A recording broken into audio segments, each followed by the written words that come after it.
O'zbekistonning barcha viloyatlarida qanday ob-havo bo'ladi? Assalomu alaykum, hurmatli tomoshabin. Bizning kanalda har kunlik va haftalik ob-havo ma'lumotlarini bilib olishingiz mumkin. Buning uchun videosidagi bir dona like va podpisatsiya tugmasini bosib qo'yishni unutmang. Like bosgan insonni Allohim doimo qo'llasin. O'zgidromet markazi 4, 5, 6 iyun kungi ob-havo prognozini e'lon qildi. Unga ko'ra havo biroz bulutli bo'ladi, ba'zi joylarda havo o'zgaruvchan bo'ladi. Yog'ingarchilik kutilmaydi. Shamol sharqdan 5-10 metr/sekund tezlikda esadi.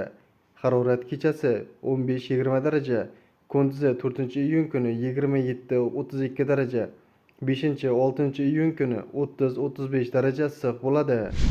Respublikamizning tog'oldi va tog'li hududlarida havo biroz bulutli bo'ladi. 4-iyun kuni ba'zi joylarda qisqa muddatli yomg'ir yog'adi, momaqaldiroq bo'ladi. 5-6 iyun kuni yog'ingarchilik kutilmaydi. Shamol sharqdan 7-12 metr/sekund tezlikda esadi. Harorat kechasi 10-15 daraja, kunduzi 4-5 iyun kuni 20-25 daraja, 6-iyun kuni 23-28 daraja issiq bo'ladi.